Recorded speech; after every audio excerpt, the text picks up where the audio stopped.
were listening through our live stream through Newcastle Fans TV on our YouTube channel.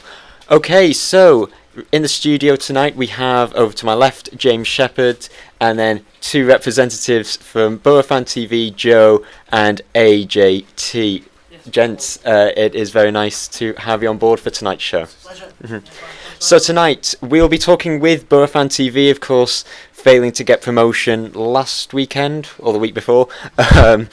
Tony Pulis has since left his post as manager at the Riverside Stadium. We'll be discussing the near future as far as Middlesbrough are concerned. Elsewhere in the region, Sunderland overcame Portsmouth in their League One playoff semi-final and managed to book another trip to Wembley for this season. And the transfer window was opened. We'll be talking about that. And there's lots and lots to get through tonight in terms of football in general, FA Cup, Champions League, Europa League, you name it. So let's start off with Middlesbrough tonight. So thank you very much, Boro Fan TV, for joining us. Tony Pulis, your thoughts? It was rather difficult to have him as your manager, really defensive manager, but then how do you feel now that he's moved on after failing to get promotion? It's like mixed emotions, really, isn't it? You know, there were some fans that were getting on his back for at least the last few months, and it came to a point where, you know, that style of football is just not enough in terms of us getting promoted to the back to the Premier League. So I think it was only a matter of time before he went, but obviously it's not very nice to lose a manager in that sort of manner, and I know AJT was a big fan of Mr. Yeah, man, Pulis massive as fan well. of Pulis. No, listen, I'm a fan. Do you know what I mean? When he was at West Brom, you know, when he was obviously at Stoke, I thought he did alright at them clubs till he came to Boro, then I realised just how negative he was like. So yeah, it's probably right that he did go, but it's a shame. So there are lots of managers who are unemployed at the moment who could, you know, have a realistic chance of fitting that, you know, role as Middlesbrough coach. I think, you know, Chris Hughton, he got sacked at the end of the season last week. Mark Hughes is also another man that's available. So, yeah, what are your thoughts? Who would you like to see in the hot seat again? Well, obviously, Bucky's favourite is going to be Jonathan Woodgate. I think, you know, I think there's sources are his hands down now to get the job. Mm-hmm. But obviously, there's likes of Aitor Karanka's been linked with the return. Obviously, Michael Reisiger is another name that's been mentioned. He's currently in charge of the Ajax second team at the minute. So, I mean, if it's Woodgate, you know, I'll give him a chance for at least a couple of months to see how he goes. But at the end of the day, you know, it's Boro. What can you do? And so, Jonathan Woodgate, that is a really interesting one because, I mean, no managerial experience. Of course, he's a former player and you hold him in high regard for his time there. But in a new managerial job, it's looking likely, I'm not saying it's definitely going to happen, but it seems likely that you're going to have to wait a few more years before a return to the Premier League. I don't know. Next season could be our season. We don't know these things. Of course, Frank Lampard, his first Lampard did it with Derby. Yeah. Gerrard went close at Rangers, obviously winning the league. He slipped up, didn't he? He slipped up, but at the end of the day, for the Boro, it's one of them. Yeah. And so, with new managers coming in, of course, it's a chance for new horizons. How did you feel when Tony Pulis got the job in the first place? Because obviously, very acclaimed to be, you know, defensive. He's a 1-0er almost. Was that Pulis? Yeah, Pulis. Yeah, I mean, he's one of them, isn't he? Pulis is Pulis, I guess. But obviously when he came in, we all knew how defensive he was. But when we first started off in the month of August, he was smashing it, do you know what I mean? I think we went unbeaten in the month of August. And then obviously went to Norwich and things got said at Norwich that maybe shouldn't have got said. And you know what I mean? The rest is history, really. Do you know what I mean? Boro lost to 1-0 and it slowly went downhill from there. I don't know what happened to us. I don't honestly, I couldn't tell you. But, you know, we sort of lost 6 games in a row, which wasn't great either, and that kind of cost our season in a way. And now you look back at it and you think, well, we kind of shot ourselves in the foot in a way, and now it's on to the new season. I mean, whoever comes in, I just pray and hope that it works out for them, because the Championship, as much as it might be boring, I do want to see us back in the Premier League soon. Yeah. Of course. And one player in particular was Britt Assombalonga, and there was a strong reliance on him to get the goals that you needed. I mean, you don't score many goals under Pulis. Assombalonga, I think, gave a great account of himself. Do you think he's capable of that step up to the Premier League? And, you know, do you think it's worth giving him some competition for that position next season? It depends, you know. It depends because we bought him obviously for like £15 million from Nottingham Forest, and you expect him to be big fee for him, you know. We expect him to be bagging the goals, you know, but obviously he had like a nearly career-threatening injury whilst he was at Forest, which kept him out for almost a year. You can see the place was slacking off a bit after that, but you know, for a Brit, it's a big step up for him. Hopefully, you know, because he's also plays his international football for the Democratic Republic of Congo as well. So hopefully, if he fits in the bill with there, hopefully confidence will step up a bit for him. You know, because in a way, with someone longer, he's not lacking the support, obviously, from this point in the season. Because I think, you know, Ashley Fletcher, he's been supporting him the last recent games, but you never know. Obviously, if we going for someone in the summer, I know we've been linked with a couple of big names, but he needs the support. If he were to step up to the Premier League, does Brett. And so it was almost a shame that you could only manage to stay in the Premier League for that one season back in 2016-17. We ourselves were a championship team at that time, so it was a shame to miss out on the opportunity to have that Tyne Tees relationship once again. We haven't had it since 2009-10 when we were both championship clubs. And so what do you think needs to happen again? You know, what needs to be fixed? What needs to be worked on for you to get that promotion as soon as possible? You know, we gotta invest in the right ways now. Right sort of players. Got to bring the right sort of manager as well. And like I said, we can go from there. But it's one of those where you look at it, and I just look at it and I just think, well, if we had to go back to the Premier League, you've just got to suss it. Do you know what I mean? Listen, the Championship's a hard league, and who would have had Norwich to win the league? Who would have had Sheffield United to go up? So you might call it a stroke of luck, you might not, but at the end of the day, do you know what I mean? You need to bring in the key players to make sure that you got the players that actually want to get the job done, and aren't just there for the sort of like paycheck, if you like. So, the owner. Obviously, we have our difficult relationship with our owner. How much do you hold the owner in high regard? Do you maybe see him as a liable to, you know, hold you back almost as a championship team? Considering, let's not forget, in the noughties especially, you were, you know, high hitting, you know, football team. You were in Europe for consistently. You even got to the UEFA Cup final in 2006 under Steve McLaren. Yeah, it's I'm not sure where this fall of grace came from, you know, but it was there for a reason. We got into Europe, and obviously we went to the final, and then it just fell apart right from the moment. I think there's been a fall of grace since then.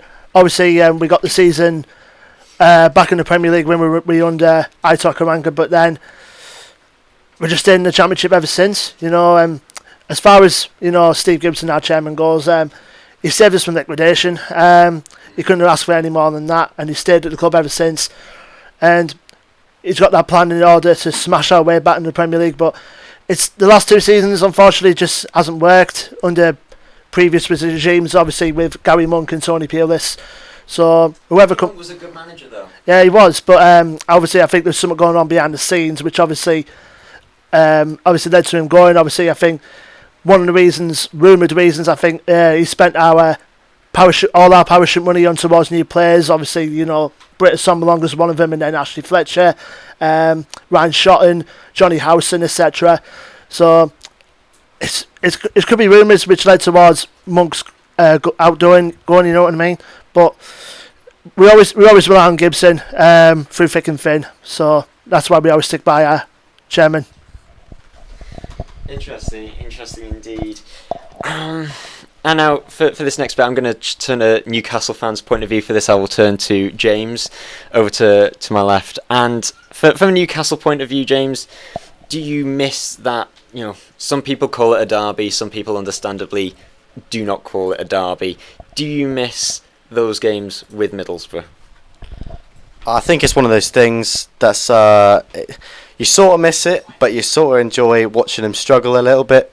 Yeah, it's one of those things where, you know, you have enjoyment out of beating them when they're there, but you also have enjoyment watching from afar and watching them be in the lower depths of the Championship or mid-table Championship for a while. But yeah, eventually it would be nice to get either Middlesbrough or Sunderland back in the top flight with us, and yeah, have those derby days back. I am really sorry. I just realised I called you James. It's Owen. It's Owen. The name is Owen. I am so sorry. I am terrible with names. What's your name again? I'm just kidding. Gosh, that was a slip up. For this next moment, coming up after the break, we will have a break now. So coming up after the break, we'll be talking about the two YouTube channels, Boro Fan TV and Newcastle Fans TV, and their relationship with the charity game that's coming up in 2 weeks' time, and also touch upon today's charity match, which involved Newcastle United. Find out right after this.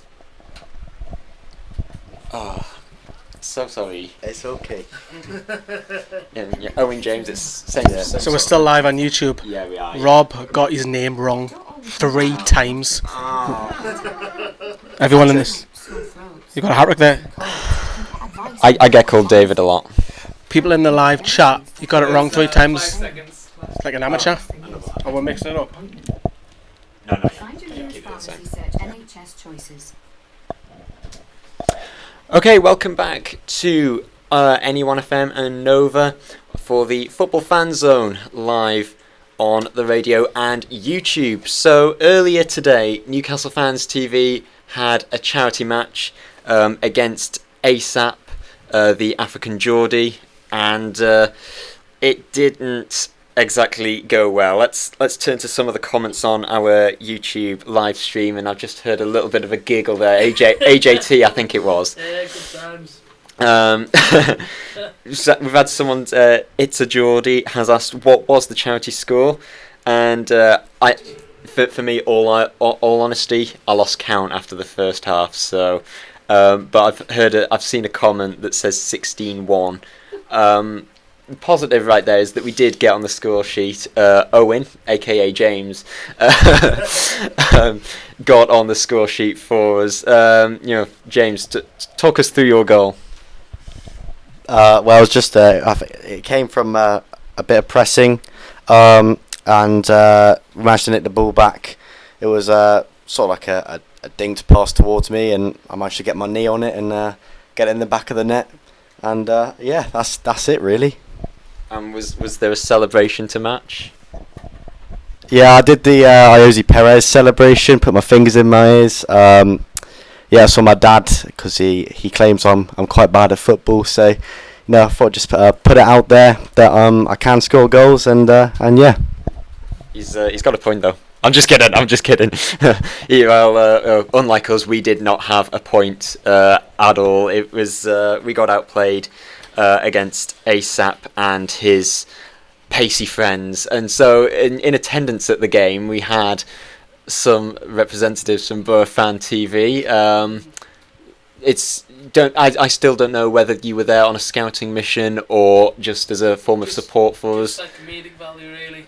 We needed all the support we could get, and so coming up in 2 weeks' time, Newcastle Fans TV will be playing against Boro Fan TV at Shildon, and all of that is in aid of the Sir Bobby Robson Foundation and the Gary Parkinson Trust. So Gary Parkinson Trust is a charity that you have chosen. So talk us through the decision behind that. Well, we decided to pick a charity because it's for a worthy cause and for a Boro legend. Obviously, Gary Parkinson played for Boro from 1986 through to 1993. He then went on to have successful spells over in the Lancashire clubs, the likes of Burnley and Preston North End and Blackpool. And then when he retired, he took up a head of youth development role at Blackpool. But unfortunately, in September of 2010, Gary suffered a severe stroke. One of the effects of the stroke that he had contacted the locked-in syndrome, which is like basically paralysed from head to toe, so to speak. And then his only move of contact was through like blinking through his eyes. So the Gary Parkinson Trust was set up because he currently lives in Bolton at the moment, where he's recuperating at the Royal Bolton Hospital, and money from the trust goes towards like his rehabilitation and his family needs. And have you had any experience in charity events, and is this the first time you'll be raising for the Gary Parkinson Trust? Indeed, yes, indeed it is. We have done other charity things in the past, and this is the first time us doing anything regarding the Gary Parkinson Trust. Excellent. And so, for Newcastle Fans TV, we will be donating for the Sir Bobby Robson Foundation. Last week we interviewed Liz Luff, and absolutely wonderful interview that was, and that will be going out on our YouTube channel at some point during this coming week. So yeah, get yourself down there. It was it will be a brilliant event, and after the humbling that we received today, I'm looking forward to something a little bit easier. I don't want to jinx anything. I don't want to get this isn't me getting jinxing the incident. This is not me sort of getting complacent, but after today, I'm just looking forward to having a little bit of an easier task. So from what you saw of us today, what do you think are our weaknesses per se? I don't know, man. Conceding more than maybe 4 or 5 is a big weakness. I mean, listen, the team I've got there, I don't think it's going to be any easier than what it was today, if I'm quite honest with you. I have some special players, man. Ex-goalkeeper Jamie. I have a semi-professional left winger in Jed. I have some of the league strikers in Chris. I have a guy that loves hitting the top bin, Danny Harrison. I have another guy who played out in Dallas in America called Josh on the right hand side. Of course, I've since had the midfield because I'm not the quickest, but I can pick out a pass. We've got a guy called VVG, who's Virgil van Gaz. I've got an unbelievable back four. I've got one of the best centre backs in Sunday League, Dan Dugan. Another guy called Ryan Blues. And it's one of them where, for me personally, you guys, I watched this today and I just think to myself, if you tell me that again, with no disrespect to you, my team probably will give you a good game, because listen, we're not there to lose. First and foremost, we've trained 10 weeks, 4 sessions a week. We are prepared to turn up and just get beat. So if you guys bring your best with me, bring our best, then it should be a decent game. But do you know what I mean? We'll just see exactly what happens coming during the second. Okay, so you certainly seem confident, and also it feels like you've got some secret weapons hidden up your sleeve. And now is it? Now is it? 100%. That is a sign of confidence, and I'm looking at your eyes, and they do seem to be giving a lot away, because we've been scouting some of your warm-up matches, and we have it on good authority that you lost to a walking football side. Again on Thursday, 4-2. But you lost to a walking football team side. Yeah, fair play. The first game we lost because the ref lied and told us that we could play certain rules, and really it wasn't any of the rules that we were meant to play. Go into specifics. Well, he told us it was strictly walking, and the team we played ran. First and foremost, said there was no contact and our players were getting kicked all over, and then we played them again on Thursday as a little bit of redemption, and we were 4-1 up within 60 minutes. So when we actually figured out the game properly, and I played my strongest 11 I had, we wiped the floor with them. So I'm just looking at it now, thinking 2 weeks time, 2 weeks today really. We're going to see what happens. I won't lie to you, I expected a bit more from you guys today when I turned up. I really did expect more, but on the way down, when I heard it was 5-0 to the other team, I was thinking, jeez, I don't know what on earth's going on with your squad, but like I say, I'm bested up for June 2nd. That's all I have to say, really. In our defence, this was the first time that we played with each other. I mean, it was the first time I met Owen, and it is Owen, isn't it? yeah, I knew. After my mess up earlier, but one thing that intrigues me, walking football. For me personally, my strongest attribute as a player is pace, sprinting. I love sprinting past opponents. I can see your eyes again. It's intimidating. Do that on June the 2nd, and I'll be scared. And walking football, it intrigues me because for me, football, it's about the exercise, it's about the running, and I couldn't do that for me personally. So what was it like for you guys? I think the first time we played, it was definitely difficult. But you know, walking football is a massive nationwide sort of game, and you know, as much as maybe it wasn't, maybe it's down our street. You know, I mean, none of us could really run as much as we wanted to. I could understand why it's such a big thing, because to be fair to it, it is a decent game. Once you get into it, once you get the hang of it, it's decent until the old man. What should I say? Until the old men start getting angry and start bipping you all over, because obviously you don't mean you wipe the floor with the team. But apart from that, listen, it's a nationwide game. You can see why it's a nationwide game. It appeals to members like the older audience. But listen, it's a great game to get involved in. Really, it's fantastic. And also with walking football, it also applies the sin bin rule, which might be coming to the game possibly within the next couple of years. So it's one of them when you get shown into the sin bin, you go in there for 3 minutes and then you come back into the game. So be interesting when that comes into the professional fold one day. That is interesting. The sin bin rule, you know, instead of yellow cards, or a yellow card would mean a sin bin.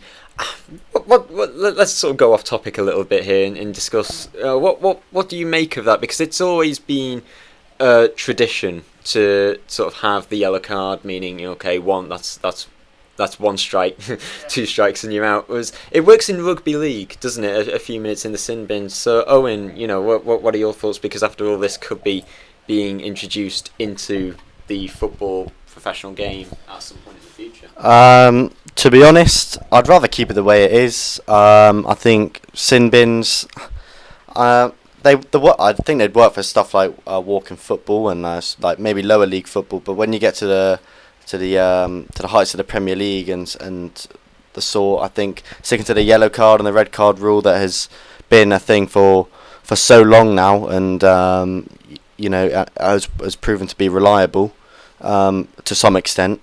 I think why scrap a good idea? David Ginola, I believe, when he was running for FIFA president, wanted to introduce sin bins. But hey ho, let's turn to the comments on our live stream on YouTube, and we just had a rather funny one from Roblox Boxer.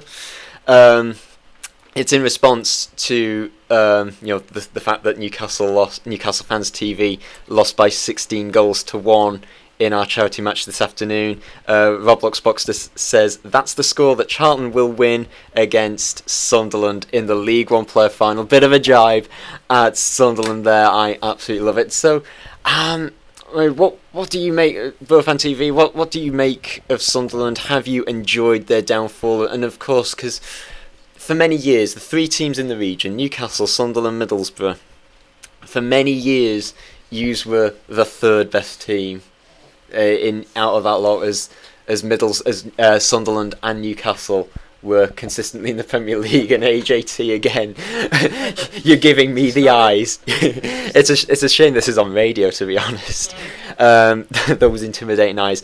But yeah, for so long, it was Newcastle and Sunderland that were the rave of the Northeast, and it just felt like that the fans were sort of accepting that you were, you know, we're the 3rd best team out of the 3. But now, of course, because of their downfall, you can certainly claim that 2nd place as your own. Listen, first and foremost, I hope Sunderland get beat at Wembley against Charlton. I've really enjoyed watching their downfall. I kind of hope Newcastle have the same next season, because you know, I mean, that'd be even funnier for us. But at the end of the day, I don't accept the fact that we're the 3rd best, or whatever. You know what I mean? Boro will always be the North East top dogs, and I think, you know, Sunderland and Newcastle have to start accepting these sort of things. That even though we are where we are, who's won the most trophies in recent years? You answer for yourself. Who's got the better chairman in the North East? It answers itself, doesn't it? So, for me personally, you can say this, that, and the other, but it is what it is. There's so much to sort of contest there, but so much so that. Cabinet as well. Well, I mean, in terms of, you know, your trophy cabinet, I mean, there was so much room in there. I could have spent the night there for many years, and just the one League Cup. But yeah, I mean, how would you like? Okay, yeah. If Sunderland get promotion back to the Championship, I mean, how would you feel about that? And how would you feel about playing them again? And of course, they've filtered out their poison. They've got rid of Ellis Short, who was the cause of that big downfall. And something like a feel-good factor has now returned to the stadium of like, yes, they've not had the best of seasons in drawing so many games, but they're filled with hope. Sunderland fans are filled with hope for the first time, and of course, you know, we've seen it with teams like Southampton, for example, that just sort of leapfrog the Championship almost, and you're giving me the eyes again. You're listening. But yeah, are you concerned that you might, once again, I state my case, become the third best team in the region? Joe, you can have that one.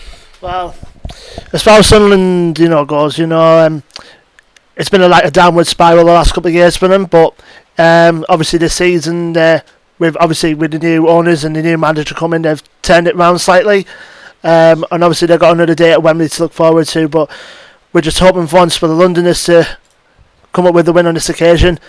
As far as my say, but we're the best team in the North East. We've always been considered, the baby brother of those three teams. But we started to progress well, but obviously where we are doesn't do it justice. And as far as AJ is concerned, at least we're up better than we were this season than some team from down in West Yorkshire way. So, next question. This will be for the three. Same question for the three individuals in the studio. Of course, Middlesbrough and the Tyne Tees derby, the Weir Tees derby. It's difficult to call it a derby given the distance that there is. I mean, I really appreciate you coming all the way to Newcastle today to the studio. But do you still see Newcastle and Sunderland as a derby? And considering that you call Leeds a derby now, so I don't call that a derby. I don't think anybody calls that a derby. Let's get your thoughts on it. So Owen, we'll turn to you first on this. Is Middlesbrough a derby? From the point of view as a Newcastle fan like yourself, is Middlesbrough a derby to you? To me, sort of. Not as strong as Sunderland. I think that there is some sort of spite in there. Certainly, but it's never going to be as strong as us v the Mackhams. And personally, Boro are going to be the closest ones to us to next have a derby day with, I reckon. So if you want to call it a derby, then go ahead. I don't think a class Leeds is a derby. If I'm honest with you, Leeds are just Leeds and they're just somewhere in Yorkshire. But we talk about Newcastle v Sunderland or Sunderland versus Boro, whatever. Yes, to a certain extent, people do call them derbies. But as I say, do you know what I mean? As Owen says there, I wouldn't say it's a massive derby against you or Sunderland. I'd just say it's a team that you have to beat. It's a team that again has a little bit of spite there. Do you know what I mean? We don't like each other. Let's be real. Do you know what I mean? The two teams don't like each other. But no, I'm not saying I don't like you. I'm saying when Boro play Newcastle, you got no friends. Do you know what I mean? Do you know what I mean? You don't have no friends there. So yeah, to a certain extent, I guess you can call it a derby, but it's not a massive derby. Yeah, I would consider any North East team as a derby, but I think us Boro fans, some of them most go towards hating Sunderland a bit more than you guys. So you can honestly call it that way. So I think it's just a case of probably disdain the likes of Sunderland more than you guys. We've just had a really interesting comment here on our live stream. Kenny Wilshire has said, "Aren't Blythe Spartans the third best team in the region?" So, I mean, how do you feel about it being Newcastle, Sunderland, followed by Blythe? I'm not joking. But for me personally, I've always said that it must be really difficult for you in terms of getting a derby. This is no easy distance to travel, and if you look at there are football teams in your vicinity, but they are, your Hartlepools, your Darlingtons, two teams who've, let's face it, they've never been on a par with teams like yourself. You've always been, at least in the top two tiers, unlike Sunderland. Obviously, there are teams within the vicinity that we should mention as well. Obviously, Hartlepool and Darlington. Obviously, the Phoenix club just come back from original club's liquidation, but same with Scarborough Athletic, Whitby Town, and also them coming up. Obviously, Spennymoor Town, they've just been to a major promotion final themselves. Obviously, they came up short at the hands of Troy, but there is a lot of clubs in the North East, like obviously the likes of us, Newcastle and Sunderland, will pay more attention to. Me personally, I sometimes go to the odd Hartlepool United game if Middlesbrough are playing away or international breaks coming to a phase. So there is some teams in the long league that us lot should help along the support, basically. Okay, so wrapping up this segment now. On Sunday, the 2nd of June, that is exactly 2 weeks' time, Newcastle Fans TV will be playing Boro Fan TV at Shildon Sunnydale Stadium, I think it is. Yes, yep. Shildon Sunnydale Stadium. Please come along and donate to the two chosen charities, the Bobby Robson Foundation and the Gary Parkinson Trust if you can. It is going to be great. And lads, it's been an absolute pleasure having you on. And is there any final thoughts that you want to say while you're live on air? Just good luck for the 2nd of June. Good luck. Yep, all the best for the 2nd of June. I'd be lying if I said the same to you. It's for good causes as well, so 2nd of June, see what comes, basically. Lads, it has been an absolute pleasure having you live on the show tonight. Thank you very much. And so, coming up after this break, we'll be talking about Sunderland, how they've reached their playoff final in League One against Charlton. And then football in general, English football, it has been a great season for it. We've had a fantastic title race, dominance in Europe, and more to come right after this.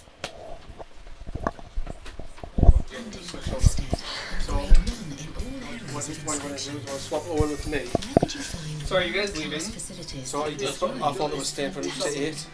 I can't think of any more. Like, It's general chat. I would make it to 8 because it'll make the show a bit longer. okay. So I'll swap with you. But then come 8 o'clock you're on for the full hour. You'll put your life in danger. And are you coming on? And the lives of others as well. Alright, so there's 19 Are you coming on? Pull off the road. Any chance you could put a song on, just so we can have a few minutes? Grab some strong coffee. What I was trying to And say, take a quick get one nap of while the caffeine kicks in. Yeah. Hello everyone, Lola's on. Don't become tired. Giving us the eyes, look at him. He's giving me I'm gonna leave and give you to a room. You can sort your differences right now. I didn't think I was that intimidating, man. I just look and just nod my head like, okay, keep going. So? Just keep talking, man, keep talking. So I'll talk. Just keep digging that hole. Can I just say one thing? If you're going to be facing that way, can you try and turn your microphone Yeah, so sure. that basically what you want is... So we're just having a bit of a rave. So there's a bit of music going on. Just switching up, so I'm swapping with Owen. The lads are staying for about another 20 minutes. And then it's me, Rob and Owen for the full hour. Just chatting general football. So keep your live comments coming in. We're just on a break at the minute.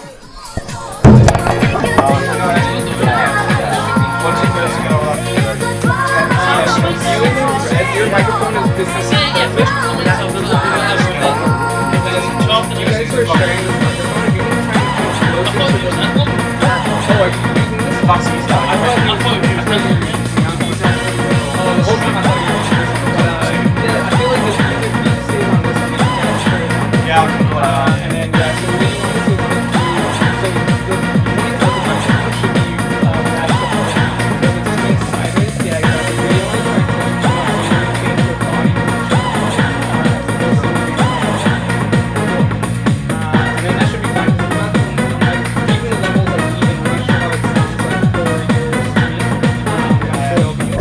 I think our stream's fine. Let us know in the comments. Does the sound okay?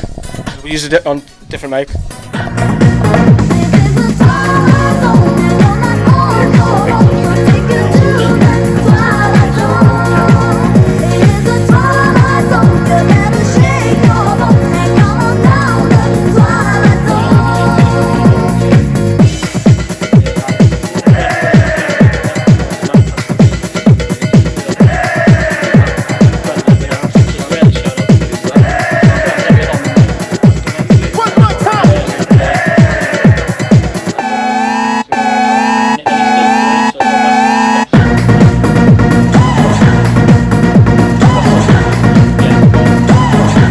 Cheers, Phil, for saying that would sound alright, mate.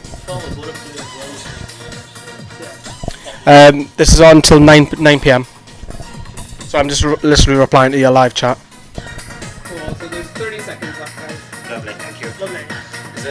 Is it possible we can sort of have a song for every break? Yes, of course, yeah. Cheers. We need like minutes instead of seconds to sing. No problem. Cheers. Cheers, Adam. Colombo South Stand. South Stand. Oh, you Guesty. Guesty, is that who it's just commented? South Stand's Guesty. So what What's he saying? stops will be 5 seconds. What did he say? We're all over 50 hours, please. Okay, welcome back to the Football Fan Zone live on NE1 FM and Nova. We've had a change in the studio. Lee has come in for Owen, aka James. It's Owen. It's definitely Owen. That was my mistake from earlier. And it turns out Boro Fan TV are still here. They're super glued to the seats, and they, parking doesn't run out until, well, it's Sunday evening, so parking doesn't run out. That's why we're going to get rid of them. I made a mistake. I was just too embarrassed to admit it. They are here until 8 o'clock. We ourselves, though, we will be on the air until 9. So good luck. But moving on, we're moving on from Borough now. We'll be talking about Sunderland. They've reached the playoff final in League One. They overcame Portsmouth, 1-0 win on aggregate over the course of the 2 legs. And one thing to mention is that Grant Leadbitter, the Sunderland midfielder, absolutely massive respect to him because he played the night before his mother died, and absolutely, condolences to Leadbitter, his family and friends at this difficult time, and all our sympathies, because when it comes to a situation like this, it doesn't matter about football. There are things that are more important than football. So massive respect to Grant Leadbitter. But moving on to the football itself, and I'll be honest, obviously before the start of the semi-final, I was of course wanting Portsmouth to book their place at Wembley for second time this season.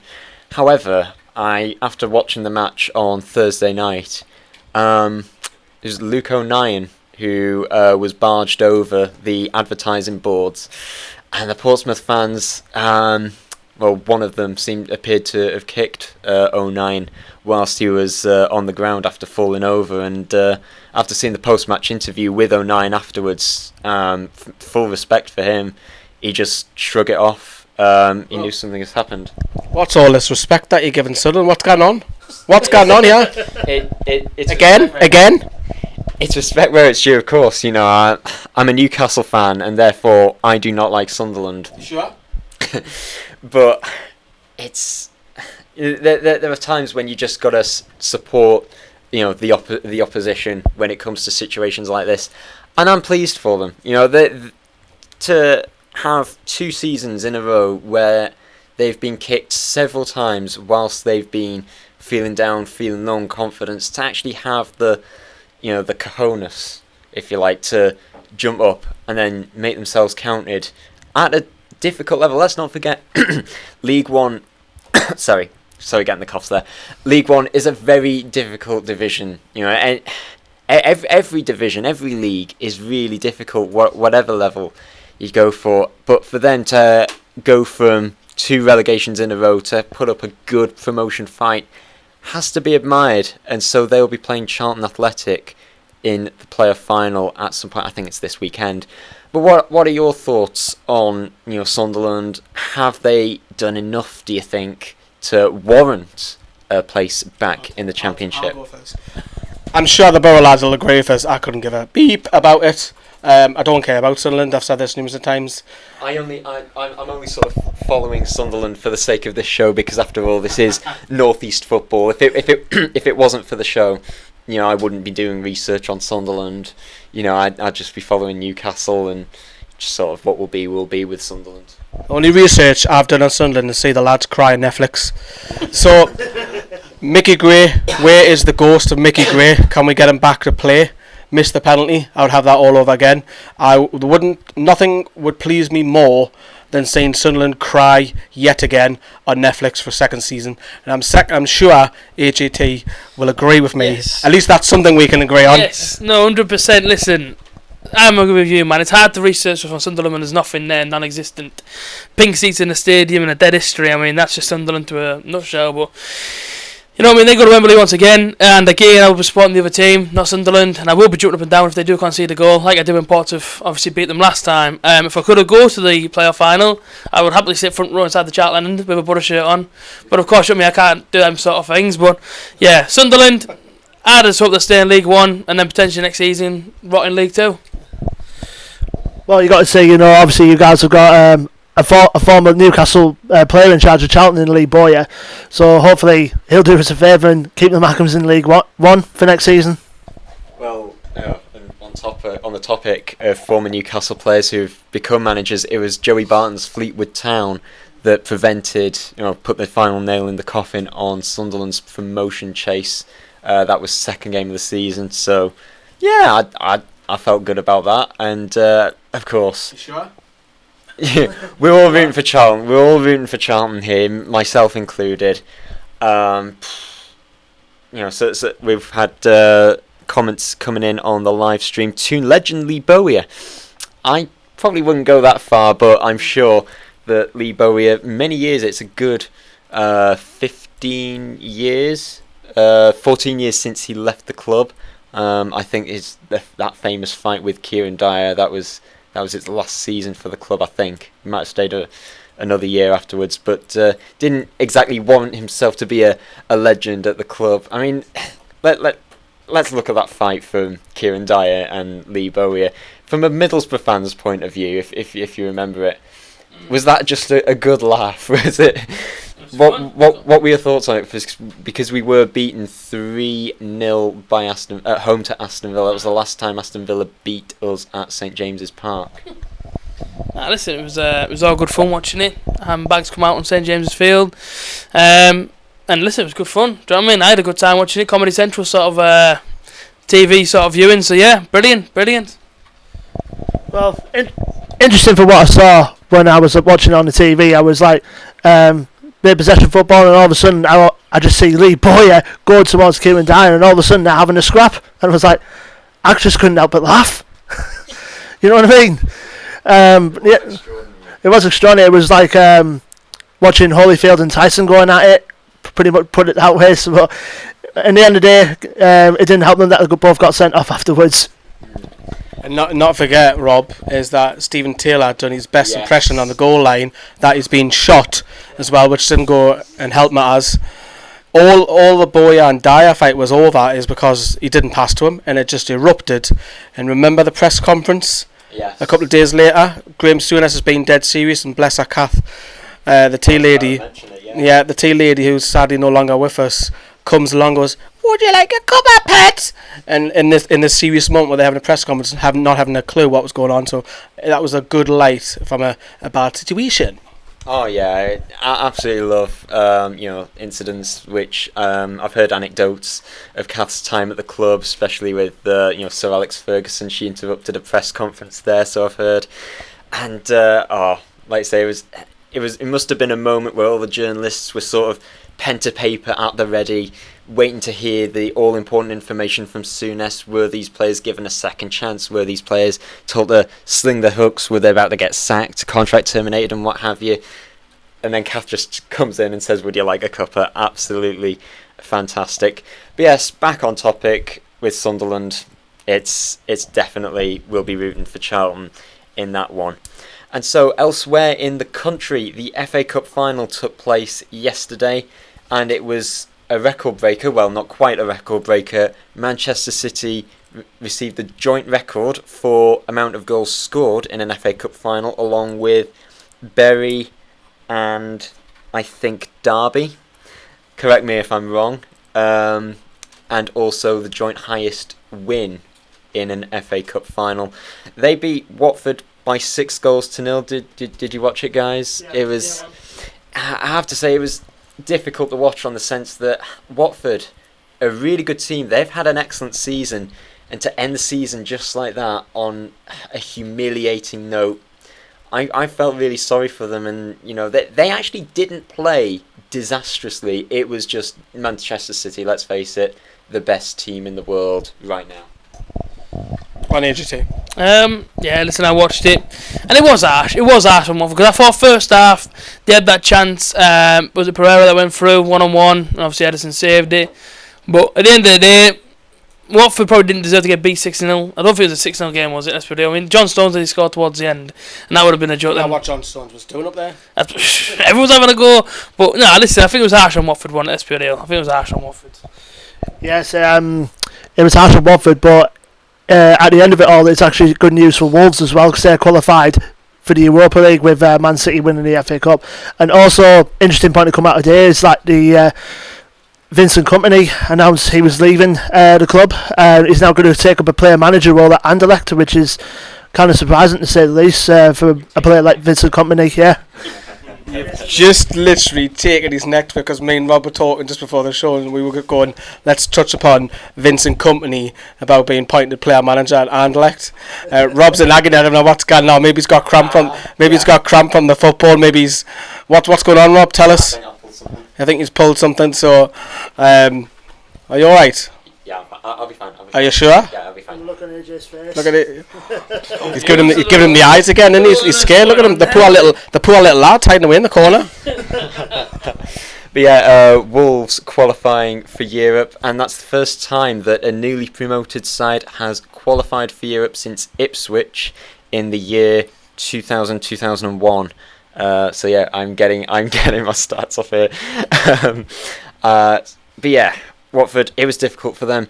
And one moment I absolutely loved, I think it was after the fourth goal for 4-0, this is just the shot of Vincent Kompany walking past Troy Deeney, and the look on Kompany's face, it just basically says, I'm sorry, but this is what we've got to do.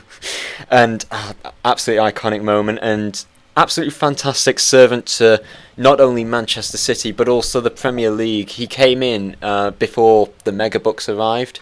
Arrived from Anderlecht as a player, and that has been the big news so far today. I was quite intrigued in how his letter to the fans, he addressed the fans by calling them loyal supporters, and I don't know about you, but Manchester City, when it comes to loyal supporters, let's not forget those fans that he's addressing there. Some of them, I'm not saying all of them, some of them would have been supporting Man United when Fergie was around.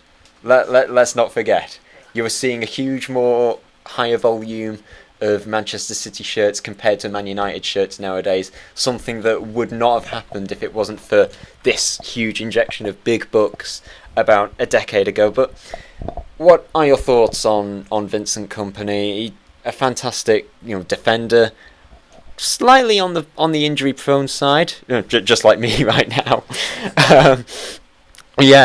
But what are your thoughts? Great player. Yeah, you've just touched upon there. Just let you know a little fact: Rob doesn't like Manchester City fans. We interviewed him outside of Manchester. He knows what's coming. Lee knows what's coming. We interviewed him. We just got beat off Manchester City earlier on this season. Rob wasn't best too pleased with all the trophies that are stickered around that stadium, and Rob got a little bit upset, didn't he, Rob? Got no history, and that's all he kept saying. Manchester United have a history. That I do agree with because money was bought. But yeah, going back on topic, Vincent Kompany, I'll take him in Newcastle. He'll be 2 times the player what we got in the centre back. I think he's 2 times the man of Jamal Lascelles as well. Jamal Lascelles is a great player, but you're talking another level with Vincent Kompany. He's a born winner. Surprise and move like it's. When I looked at that the day, I was like, bloody hell, why has he gone there? And then a player, but not just a player, a manager. The manager side's drawn him in, hasn't it? Because you wouldn't go to Anderlecht to end your career. You wouldn't. You would go to the MLS or China to get a final payday, and he could still do a job for me in any of that top 4 teams. And I was like perplexed by it. I was like, it's left field, isn't it? Completely agree. And obviously, as soon as I seen it, as soon as I said Anderlecht, that's where he was going to go play football. Then obviously, I seen the manager role was brought up with it.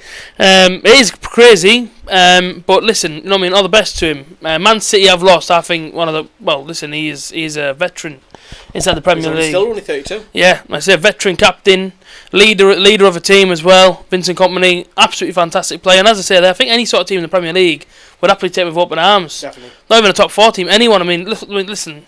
look at Wolves going to Europe. I mean, what a player he would have there, Vincent Kompany, if he was to go aside for someone like them. But there's a fair play to him. Do you know what I mean? He was loyal to Manchester City. He had a chance at one point to go to Manchester United and he turned it down or something. But no, listen, fair play to him, man. Vincent Kompany, what a player. Yes, for Vincent Kompany going to a club where he started his career, obviously as player manager, it's a tremendous honour for him. But he's been a fantastic servant, to Manchester City for the last 11 years. Even before the mega bucks of them came in. So it's a great servant to the club, and he'll be missed by any neutral fan in the English game. And of course, it seems like he's got a long managerial career ahead of him. It's an interesting choice. I mean, 33 years old. And he's going into management already. Also, continuing his playing career, he must have taken, I would assume, a massive wage cut, absolutely massive wage cut to join Anderlecht. But when you think about it, he's captained a side under one of the greatest tacticians the game has ever had, Pep Guardiola. How do you think that he will, work under that management? How can you see his managerial career going from here? So it's all great when you're having 200 million to spend all every summer. Could he do it on a Tuesday night in Shrewsbury? I know Pep Guardiola has had the money for it, but at the same time, he is a fantastic tactician. He's always an endorser of hugging the touchline. I think it's almost his tactics that have coined that term, hugging the touchline. And I saw yesterday, Raheem Sterling, his season has just come to an end. An absolutely fantastic season. Everything that could have gone right for him has gone right. And at the end of the game, after the trophy presentation, Guardiola is still there giving him, advice on how to improve here, there, and here and there. Let your hair down. I mean, there's not much of it, but let your hair down. Let your hair down. Have some fun. You've won your umpteenth trophy. Just have a celebration. Of course, we can't really say that. Right? We haven't won a trophy since '69. I thought you were talking to me there. I was going to set AJT on you again. Look, fantastic. He's won trophies at Barcelona. He's won it at Bayern Munich. He's won it at Manchester City. But can he do it on a Tuesday night with Shrewsbury? Can he? Without any money? That's what I think. That has to be a test for him in the future.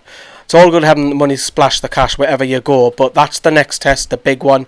Could he do like a Mourinho, take Porto even to win the Champions League? Is he capable of that? Probably. I'm not doubting it, but I would like to see him be tested with a smaller budget. Well, Middlesbrough is always there for him. Do you know what I mean? Smaller budget being Newcastle, smaller club, so you never know these things, but do you know what I mean? Guardiola, legend of the game. Yeah, he's ever took up, because we had a similar scenario, with Vitor Karanka when he came to the club. He learned from one of the best in Jose Mourinho. So for Vincent Kompany to have that experience from Pep, but I think so. Yeah, I hope it does him wonders for him at Anderlecht, and hopefully see where it goes in the future. It might lead to greater things for Vincent. And just touching on Pep Guardiola, he actually wanted to sign for that small club, Did he? when he was a player. Newcastle. I just thought I'll drop that in there. He was desperate to come to the Premier League and play for Bobby Robson. So again, that ties in nicely with the foundation as well, with Guardiola and Sir Bobby Robson. And also on Sir Bobby Robson, we just sort of talked about how Vincent Kompany how his managerial career might progress after working with Pep Guardiola so closely. But let's not forget John, best manager in the league, Carver, worked under he was assistant under Sir Bobby Robson, one of the greatest men in the game, in the history of the game, and of course we all know how that turned out in his managerial career. So is Kompany in good hands at the moment in going into management so early, or do you think this might be a move that's a bit too hasty? It is a risk. You cannot not deny that you're a player, because you've got to step over the boundary of being your mate to your boss. Where do you draw the line on there? And he's still, like I was just said, AJT there, he's still only 32. You can still go on and play. I still think you can go in the Premier League for another 3 years, and not just play in the Premier League, be a regular if he didn't get injured, because we know that he's injury prone. But it's a huge risk, but fair play to him. He's gone out and he's going to take that risk, and if sometimes you've got to take risks in life, never mind football, and he's done it. It's brave. and his family's obviously his girlfriend's Mancunian, so it's a huge step, and I'm sure I'll be buzzing about it. But we've seen it with managers is that you can get sacked like that though. That's the only problem, and then your reputation just goes. I agree with you. I can't say much more. Yeah, definitely agree. It will be a huge risk for him, but hopefully it all works out for Vincent in the end, because he still could have played on in the Premier League, like you said, for a couple of years, or maybe he could have gone somewhere like in the America, in the MLS somewhere, but obviously he's decided to go back home, take up as a player manager at a club where he once started his career, so fair dues to him. An injury update, it was cramp earlier, about 10 minutes ago, it was cramp, the pain's gone now. All is good, but no running in that game. Whoa! Yeah. See, I think I ran the most of our team put together. I'm training for Darlington 10k, but yeah, back on one last bit about Vincent Kompany.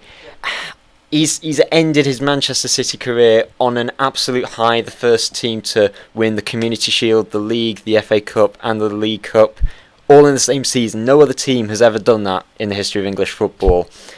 Must there have been a temptation to just try it for one more year? Definitely, he's winning games whether he plays every week or not. He's the captain of a growing club. Manchester City is a massive club because of the money. Let's not kid ourselves. There are a lot bigger in terms of Manchester United, a lot bigger than Manchester City. Sorry, but yeah, he probably didn't want to leave. But I think just the opportunity going back to his boyhood club and going to be a manager but also play, it's probably intrigued him.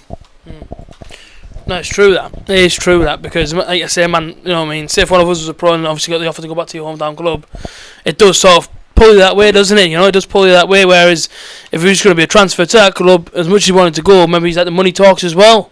But with him being able to manage that club as well as play, that's obviously dragged him away from it as well. But as I say, fair play to him. Do you know what I mean? Fair play to him. Great servant. Obviously, yeah, great servant of the club. But it's one of those where you just it's one of them. You can't turn away from your hometown club no matter what the wage cut is or whatever the war they put you in. So, at the end of the day, the English game will definitely miss Vincent Kompany. But hopefully he did great things with Manchester City. But I think it's the Champions League that's always eluded them, and I don't know how they're going to do it without him, basically. We've just had a comment on our live stream. It was from our manager Mark from the charity game this afternoon. Rob, you did run a lot. Don't listen to Lee. Best advice I've seen. Lee, you want to say something? The manager who took control of a 16-1 defeat. Yeah, okay. But I have said it before and I shall say it again. We're coming up to 8 o'clock, due for another break. Boro Fan TV, it has been an absolute pleasure having you on NE1 FM.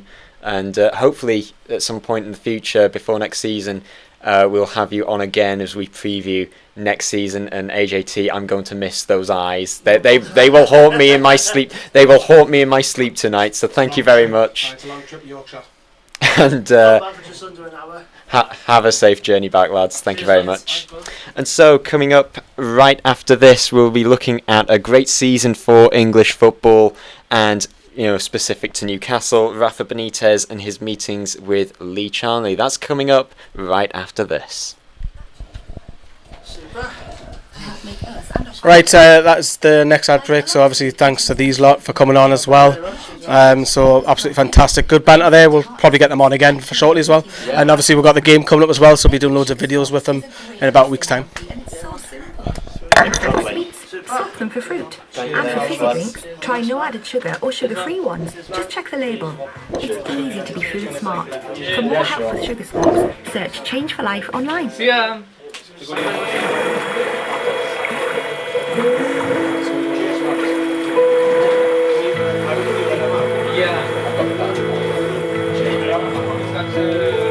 Well, it's just like out all the doors and then downstairs.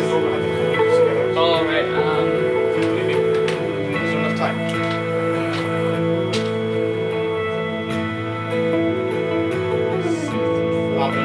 Start and I'll just join. Okay, yeah.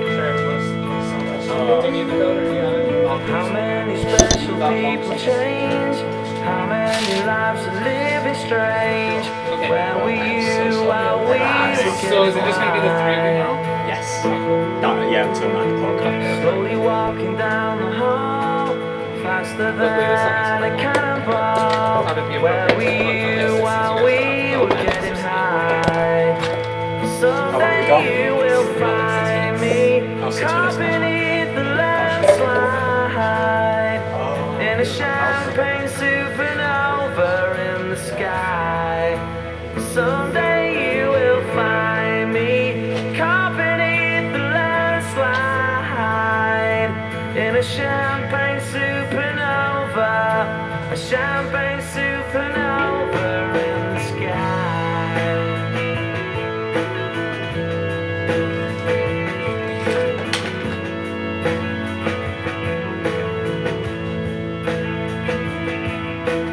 Wake up the dawn and ask her why. A dream, she never dies. Wipe that tear away now from your eye. Slowly walking down the hall, faster than a cannonball. Where were you while we were getting high? Someday you will find me caught beneath the landslide in a champagne supernova in the sky. Someday you will find me caught beneath the landslide in a champagne supernova, a champagne supernova. 'Cause people believe that they're gonna get away from the sun.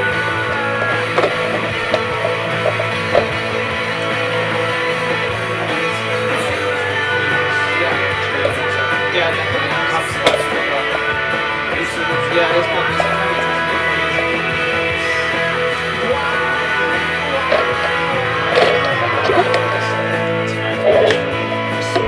Enjoying the music, everyone?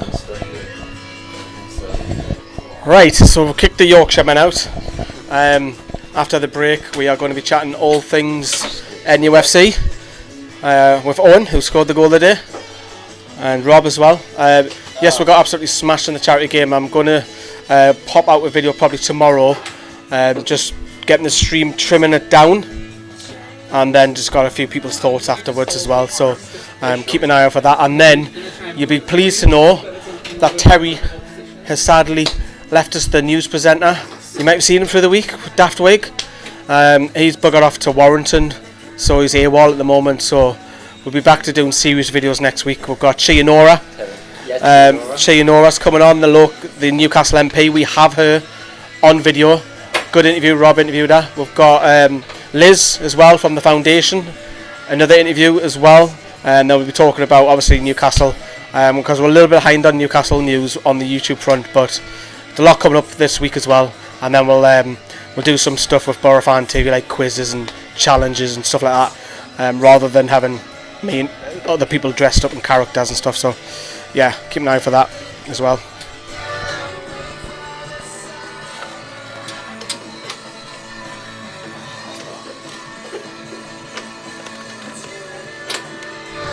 No Vikram, Paul wasn't managing. Sadly, we missed Paul big time today.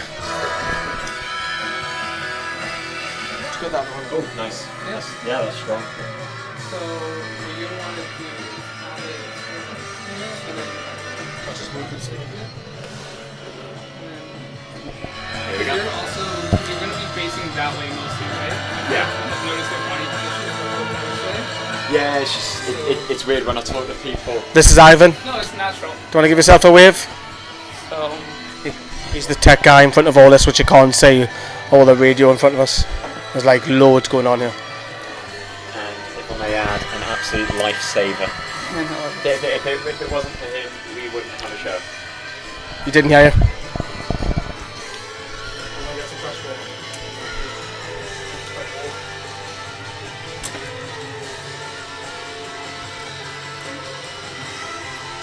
okay. So I feel like that will be a little bit better for you. Yeah, that looks good. What's happening here? I'll pay for that anyway.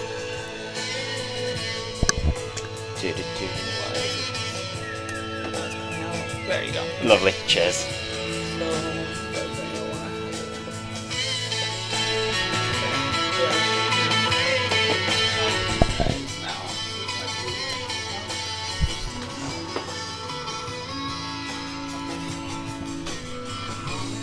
Oh, Alright, so there's a minute and a half left. lovely. That's why I chose a long song as well to be able to mess around with all that. Thanks.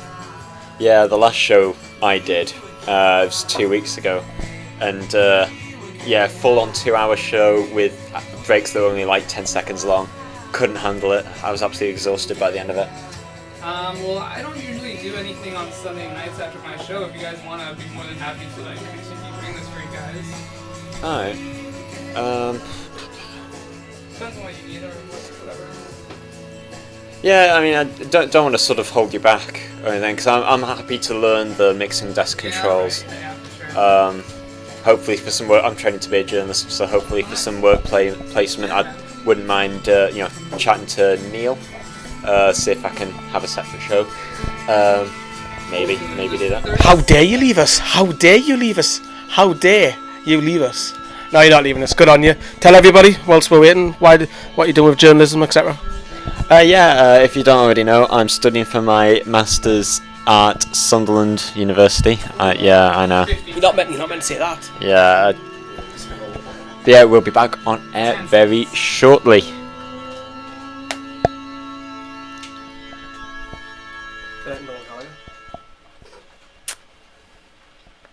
And welcome back to the Football Fan Zone live on NE1 FM. Thank you very much for your company tonight. It is just shy of 8:10. That's the time right now.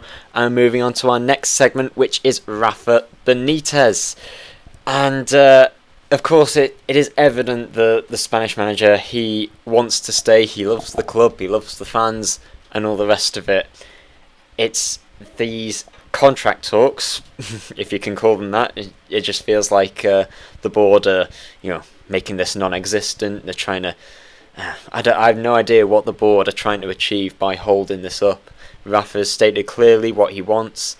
Surely it's just a case of the board just saying, "Okay, we'll accept your demands." You look from a fan's point of view. We all know about Rafa Benitez. We want him to stay. What he brings, and so on and so on. We're talking about that once a week at least. Yeah. On here, Newcastle Fans TV and all of that. But what the reputable sources have come out and said, it's the Guardian, it's Sky Sports, which I would believe those over the lesser newspapers. Let's put it politely. Let's not name them. So he was in London. What was a Thursday? In London, it's a bit of a strange one, but he was flown down with his helicopter. That's another story that came out as well from picking him up from the Wirral. Some conflicted reports on the Friday that some media outlets are saying that he had a second day of contract, easy for me to say, and then but some others are saying that he didn't. So I guess it's who you believe. My gut instinct is probably just the 1 day. And he's probably said, right, Mike Ashley, because he's obviously Lee Charnley, he speaks to Lee Charnley, he's probably gone to Mike Ashley, right, yes, can you stretch this, can you do this, these are the final details, because we've already known in the press conference that he's pretty keen to sign, so there must be just small, well, I wouldn't say small, they'll be big, but I mean the smaller things that haven't been ticked yet, that probably have to be done by him to give it the all clear. So maybe the Rondon one, maybe he's allowed to sign players over 30 if he wants to, maybe it's putting 10 million towards the youth football, whatever the reason's been, it's probably that's holding it up. Because obviously, yes, we know Mike Ashley's taking a step away from the club, but he still makes all the ultimate decisions.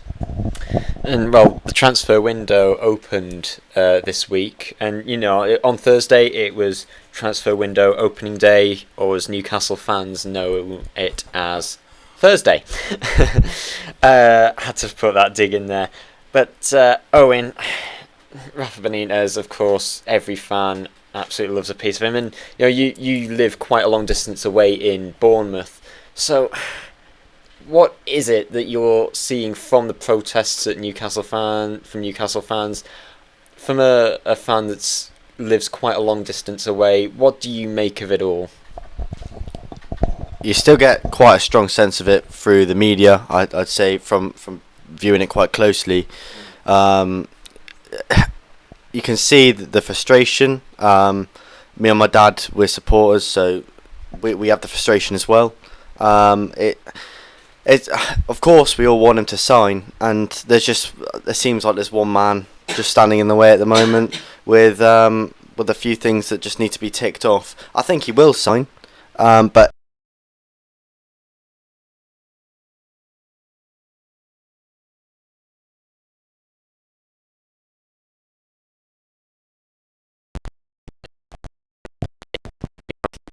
Rafa Benitez as a man he's willing to sacrifice.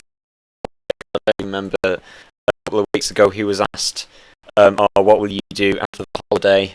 And he humbly replied, I don't need a holiday, I'm willing to spend my time committing my future to the club. And when was the last time we saw a manager who just was so in touch with the history of the club, with the relationship with the fans? Have we had someone like that in recent years since Sir Bobby Robson? It's funny that you mentioned Sir Bobby again. He's getting a lot of mentions tonight, isn't he? Yeah. How great of a man he was. Look, we all know the connection that Keegan, Robson, Benitez, Houghton to some extent as well. Yeah, good shout. Knows the area, knows what we're about, knows what we want, knows the demands, knows the hurt, etc., etc. I can go on and on and on. Benitez, yes, he's political. He takes advantage of that. We can't deny that. He plays out the media if he wants to. If he wants to send a message, probably once, twice during the season, he'll drop a bombshell. But we all know that he wants to sign, and it's just a case. I do think it'll happen. I've said that I think it will happen. I just think that it's the smaller things, as I say, with that meeting with Ashley the other day. I just think it's the smaller things that need ticked off. And when I say smaller things, they're massive.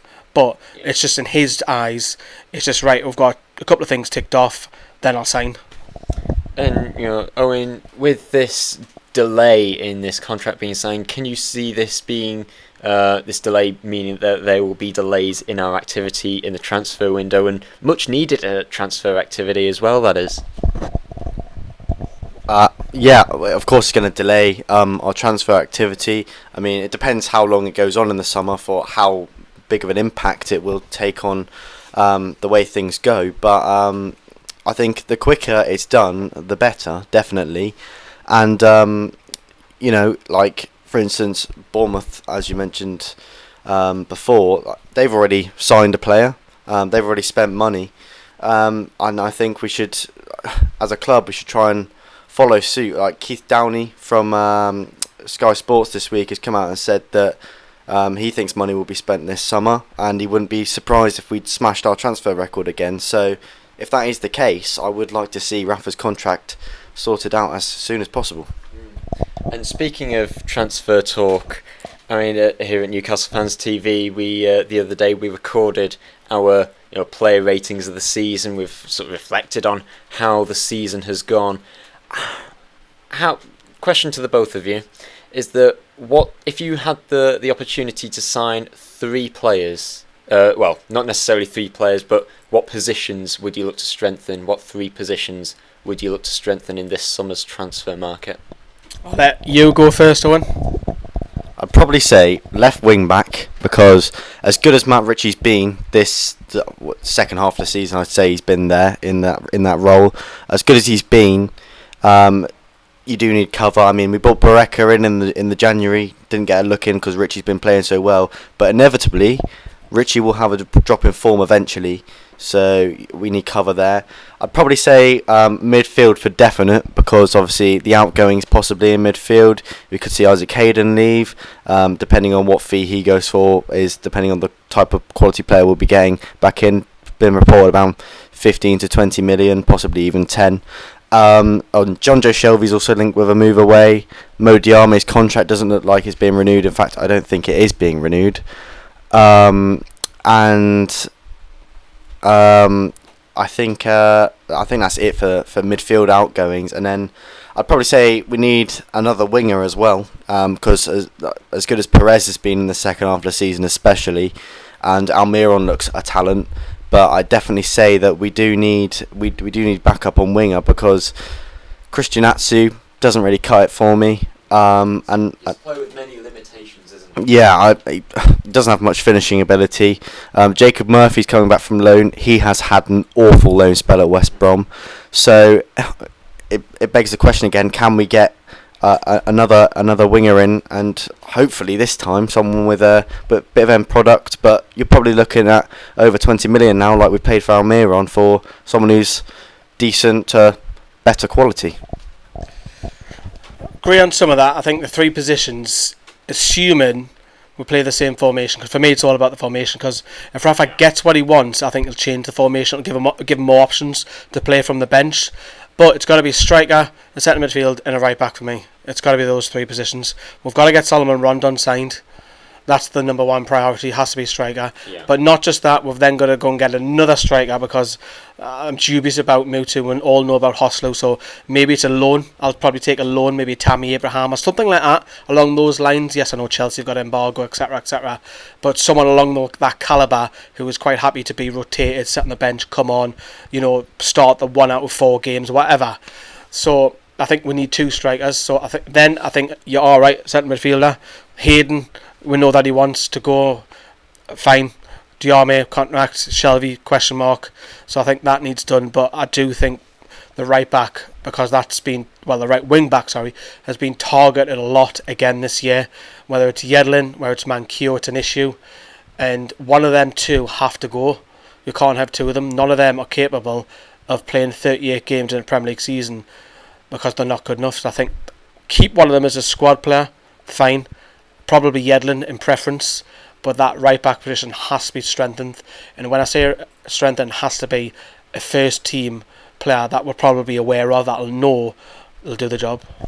Rob, what would be yours? I'll flip that back to you. All right, I was just sort of reading the comments on our live stream, and before I forget it, because it's just gone off screen now, someone said a left wing back, centre mid, and a striker. Can't really argue with that, but 3 positions to strengthen, and I absolutely love what our Mark has put.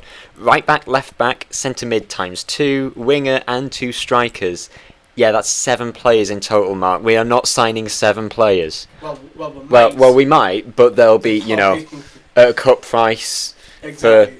For money that, let's face it, it looks like Shelvey and Hayden are leaving the club. They can go for sizable amounts of money. Let's face it, that money is not going to be reinvested. We'll probably try and convince Steve Sidwell to come out of retirement to play for us as replacement for both Shelvey and Hayden. What do I think on the question? I will include signing Rondon, because let's not forget, as of now, he is now most definitely a West Bromwich Albion player. With Wolves sniffing about. The Wolves are sniffing about. No, I didn't mean that pun. I really didn't. That was... Leave the puns to me. I didn't actually do that pun. That was just that was one of the things that you say. Good one. Leave the puns to me. So a striker for definite. The others, let's be honest. Hayden wants to leave for perfectly understandable reasons, so a centre mid. And do we look for strength in depth, or do we look to, try and strengthen the first team squad that we've got at the moment?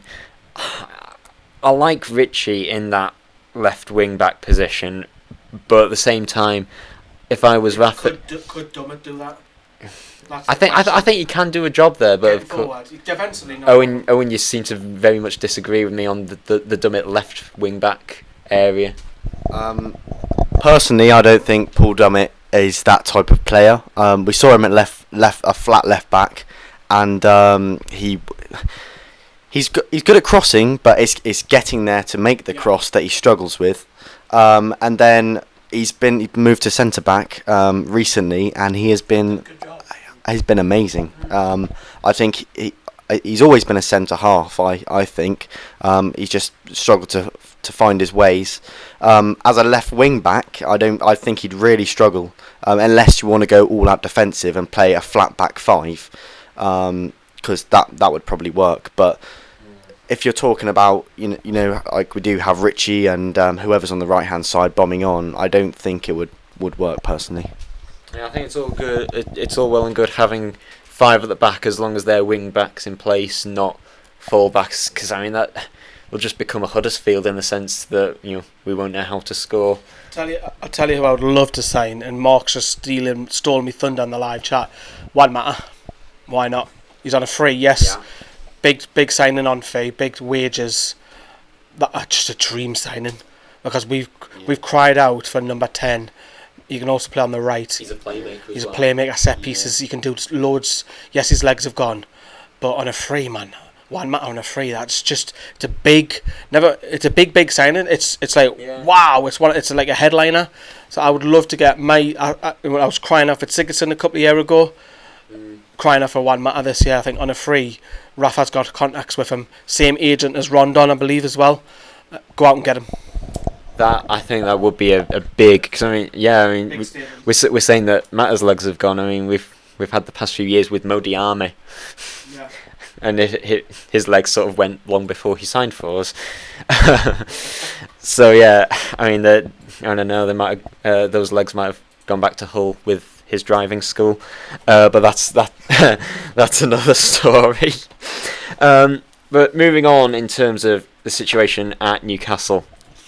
It was around this time last year that the under-23 side, they had a clear out of many players leaving the club. They were released, and Ben Dawson took over the reins from Peter Beardsley and transformed them into a winning side. They've had a hugely successful season of the under-23s. And we heard last week that Cal Roberts, he got on the score sheet against Blackburn Rovers away back in January in the FA Cup third round replay. He has sadly been released. He has left the club. But Lee, you're a keen follower of the under-23s. So, yeah, how do you make of how this season has gone? Did you see it Did you see it happening following that clear out that occurred? No, it's a wonderful surprise. I'm really worried about the Peter Beardsley situation. Is he bullying players? Is he not, etc. And Ben Dawson was an unknown, really. He came from the foundation, I think he did. So he came in, and it was a massive clear. It was a big worry in the summer because and when I say clear out, I'm talking 30 players. Well, no, I'm exaggerating. Probably about 20 players from the 18s and 23s. So it's a wonderful surprise to see us getting 2 finals. First of all, the Premier League Cup final against Everton, who play in a higher division, and we had to play that away from home, which is difficult. Obviously, Lewis Gibson, who used to be on Newcastle's books, was playing there against his brother. Disappointing. I don't think.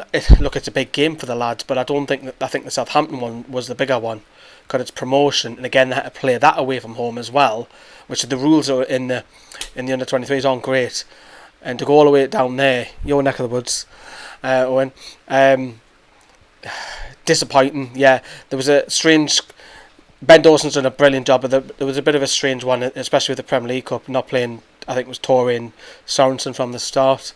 A lot of the lads now are starting to possibly ask questions about Rafa Benitez. Obviously, the fans are talking about Elias Sorensen. Yeah. Go on, Rafa, give him a go. See, my next bit. Yeah, well, you can talk about him. I'll let you talk about him. Lewis Cass is another one who made the bench in Fulham. You talk about Watts, who I've mentioned a lot of time. England plays midfield. What? There's a pun there. Obviously, Yannick Torre. Dan Barlezas had a great season out on loan at Accrington. He's playing League One men's football, like another club in League One. There's several of them that are doing well, knocking on the door. Victor Fernandez has been injured all season. I've gone on and said for 2 years he's a star in the making. Very raw, direct, and just take you on. It's a shame, isn't it, what's happened? A massive shame to him. He's a brilliant player. And the big one, of course, is Sean Longstaff. The main aim for the under-23s is to get your players through. And he's the first one in a good, long time. Probably since, Carroll, Andy Campbell, back in them days, Armstrong. But Armstrong wasn't really thought of by Rafa.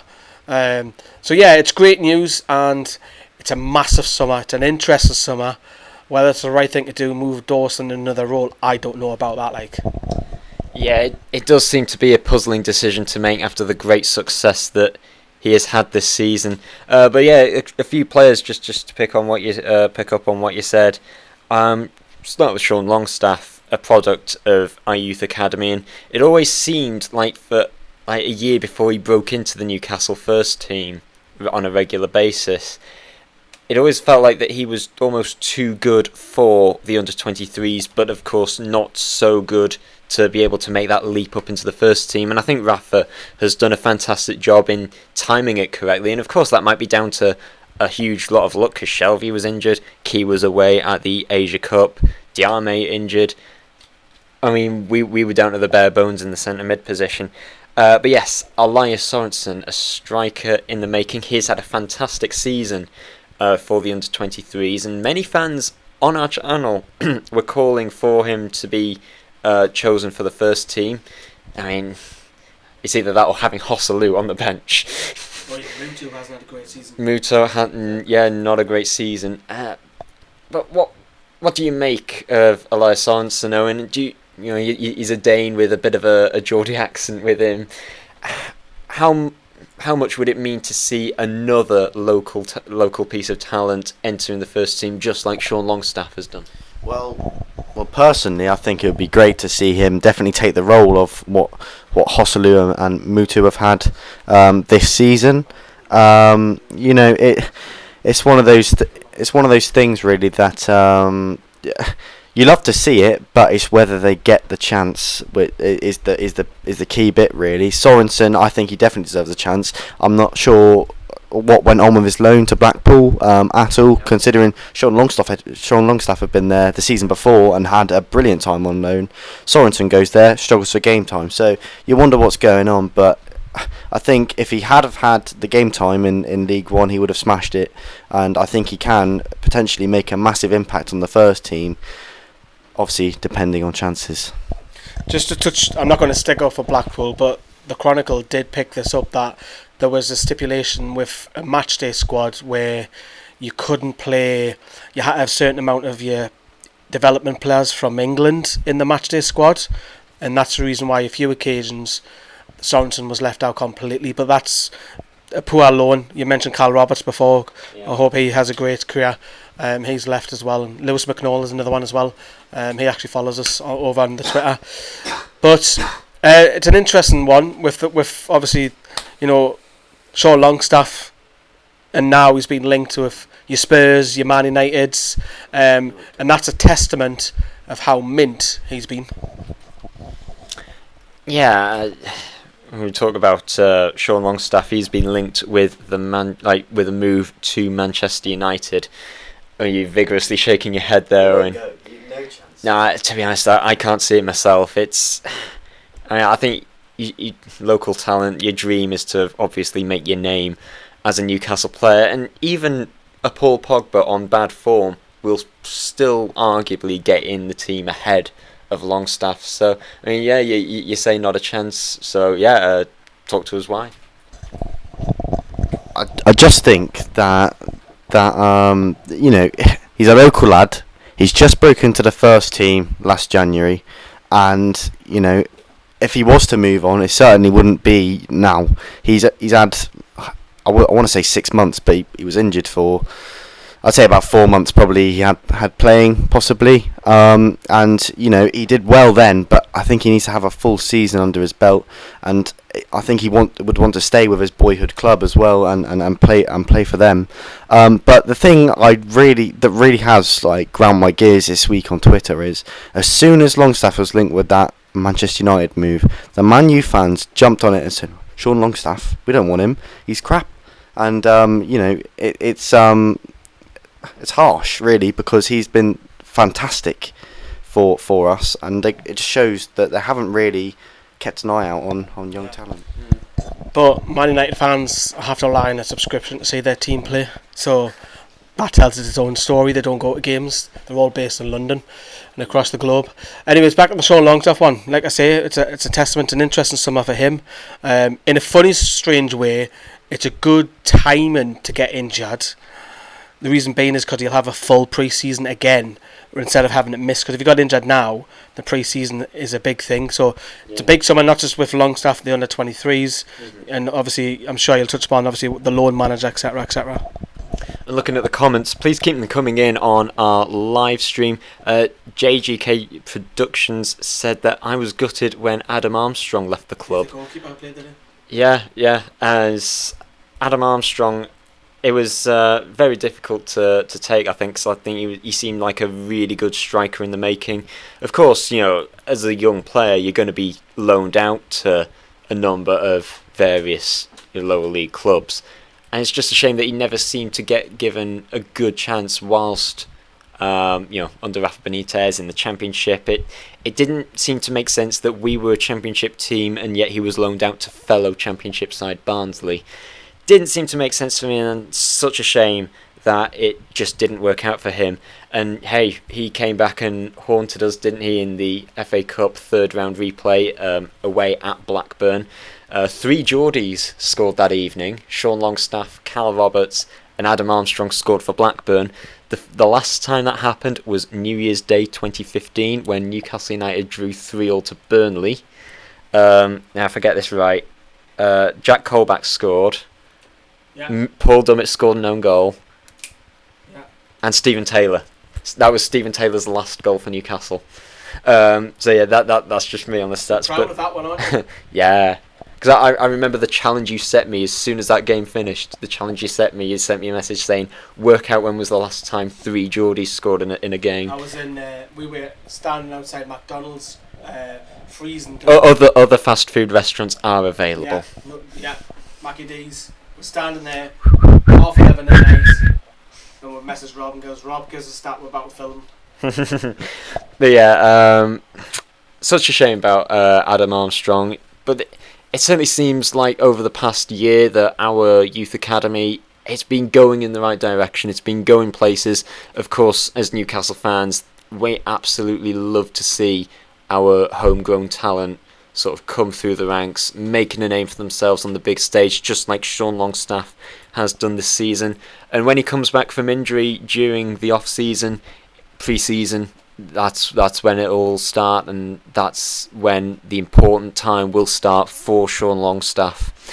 And so, coming up after this upcoming break, we'll be talking about football, mainly in general, about the Champions League final, Europa League final, English football, lots to talk about, ready for next season. See you shortly.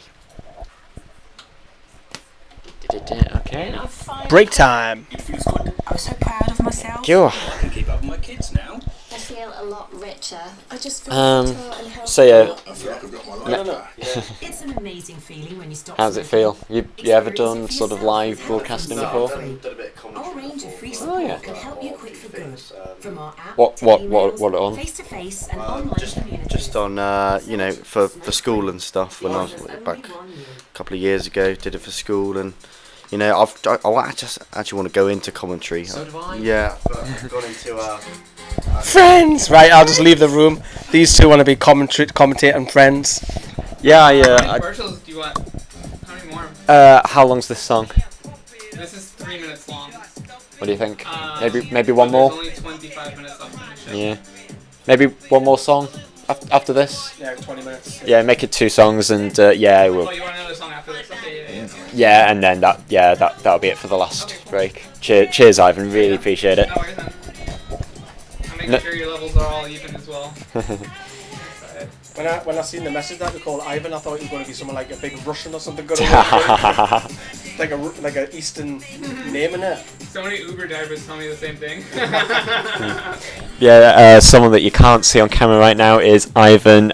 Without him, we would not have a show. So, Ivan massive the thanks. Yep. Thank you, man. Wasn't there Ivan the Awful though? That's terrible. Yeah. But you ruined it for all of us. But no, I was named after Ivanhoe, as a matter of fact. So, Ah. thank God my mom left out the whole part. Yeah, I commentate on York City's home matches for their YouTube channel, and hopefully that'll get me on Match of the Day at some point in the future. Definitely. We're just on an ad break in case people are wondering. We're just general chatting. When this isn't part of the show. Yeah, I've spoken to Matthew Raisbeck, the BBC Newcastle commentator, a couple of times on Twitter DM, and he's given me a lot of heads up. He's a good man, and hopefully I can. Sort of slipping into Donald Trump territory, like great guy, great guy, everyone, great guy, everyone. I've never met him, never met him. Great guy. Yeah, Dreadful. Worse than Terry. Bless him. Cool. Terry is bad. Oh, Terry got some stick in her. Yeah, I was reading the comments. Yeah. Terry got some proper stick off one bloke with 2 accounts, hiding his YouTube face and everything. Poor Terry, man, he's left. Well, where's Mark? Well, let's rephrase that. Where's Paul? Where's Paul? I think Mark is there. Where's Paul? We'll have to do a video on that. Hashtag where's get it trending. Hashtag where's Paul? Where's Paul? Where's Paul?